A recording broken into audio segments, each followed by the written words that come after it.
That's the way this young see. Drinking on sir, can't sleep. Drinking on sir, can't sleep.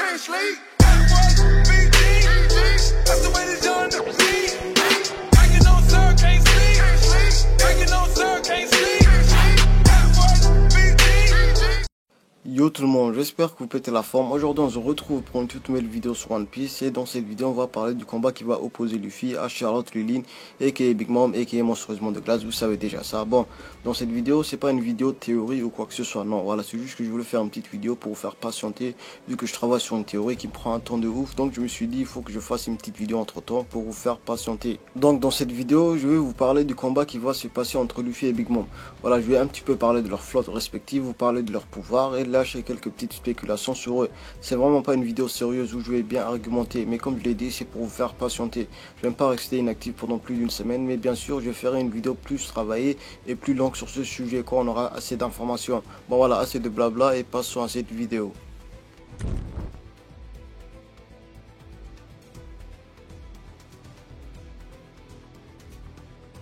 Bon, avant d'aller plus loin dans cette vidéo, on va faire un petit récapitulatif des pouvoirs de Big Mom et de Luffy. On va commencer avec Big Mom. Big Mom a mangé le fruit du démon des âmes et cela lui permet de contrôler les âmes à sa façon. Elle peut rendre des objets vivants ou rendre un animal humain.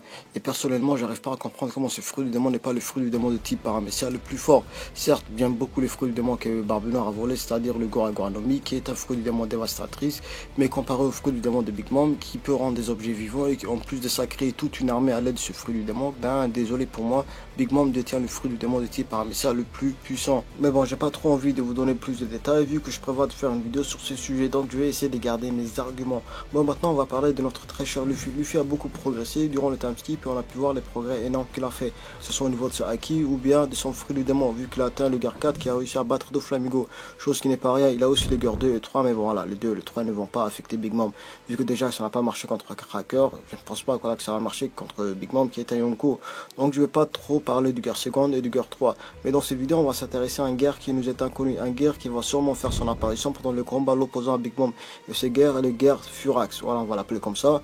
Bon, avant de rentrer plus dans le détail, on va parler de la bataille qui va opposer la flotte de Big Mom à celle de Luffy, parce que oui, j'en suis sûr et certain que le combat va être divisé en plusieurs parties, comme on a pu voir dans presque tous les combats que Luffy a menés, que ce soit à la Basta ou bien Dressrosa. Donc les alliés de Mugiwara vont se battre contre la flotte de Big Mom, et n'oubliez pas que la flotte de Luffy compte 5637 pirates. Certes, c'est vrai que Big Mom a pu avoir plus de membres dans sa flotte, vu que son fruit du démon peut donner l'âme à n'importe quoi, et qu'en plus elle a fait une alliance avec les Smoke qui eux peuvent créer des humains artificiels. Donc sur le nombre, c'est peut-être voilà Big Mom qui a l'avantage, mais dans cette vidéo on va plus se concentrer sur le combat qui va opposer Big Mom à Luffy et à Nami. Et là vous êtes tous en train de vous marrer et de me dire mais ferme ta gueule enculé, même Chopper est plus forte que Nami. Oui c'est vrai, n'oubliez pas que les pouvoirs de Nami découlent de la météo, qui parmi les Yonko utilisent aussi la météo pour se battre. C'est bien Big Mom, vu que sûrement Luffy aura du mal à battre Big Mom tout seul, mais Nami sera vraiment très utile pour notre Luffy, voilà, elle pourra contrer ses attaques et qui sait même réussir à se défendre toute seule. Attention, je ne dis pas que Nami est plus forte que Big Mom, non, Nami va se faire défoncer par Big Mom, mais voilà, je suis en train de vous dire que au niveau des pouvoirs qui découlent de la météo, Nami peut franchement faire l'affaire. N'oubliez pas qu'elle a passé 2 ans dans une île céleste et qu'elle a sûrement développé son pouvoir, et n'oubliez pas que depuis après le time skip, Nami ne s'est pas battue sérieusement, donc elle peut réellement nous surprendre vu qu'on ne sait absolument rien de son pouvoir et rivaliser avec les pouvoirs de Big Mom qui découlent de la météo. Bon, maintenant on va parler du guerre Furax de Luffy. Luffy nous a dit dans le chapitre 843 qu'elle n'a pas vu de quoi je suis capable quand je suis en mode Furax. Bon voilà, au début j'ai cru que le mode Furax est un nouveau guerre de Luffy, c'est-à-dire le guerre 5, et puis je me suis rappelé que Luffy ne tient que 4 minutes avec le guerre 4, donc voilà, c'est impossible pour lui de maîtriser un nouveau guerre vu qu'il a déjà du mal avec le guerre 4, voilà, c'est un petit peu logique. Donc pour moi le guerre Furax sera la 3e forme du guerre 4.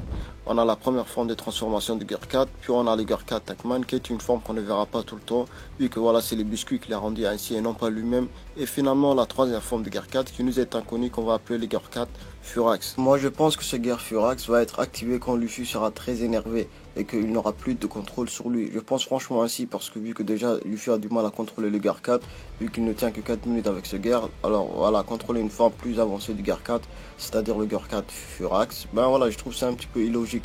Mais bon voilà, on va attendre de voir les prochains chapitres pour, voilà, pour avoir plus d'informations. Bon, c'est la fin de cette vidéo, pas très argumentée, je vous l'avoue. Voilà, vu que je suis en train de bosser sur une théorie qui me prend énormément de temps à l'écrire, il y a aussi les cours qui m'empêchent vraiment d'avancer. Voilà, des examens et des révisions et tout. Donc voilà, c'était un petit peu difficile de faire cette vidéo cette semaine. Donc ne vous inquiétez pas, la semaine prochaine, cette théorie va sortir. Bon voilà, c'est tout ce que j'avais à dire franchement pour cette vidéo. Même si c'est pas vraiment une vidéo que je l'ai fait à contre-cœur pour être honnête avec vous. C'est juste pour être actif dans ma chaîne. Bon voilà, bref, n'oubliez pas de t'abonner à cette chaîne, de lâcher un petit pouce bleu et de venir me follow sur Twitter. Sur ce, le Nakama, ciao.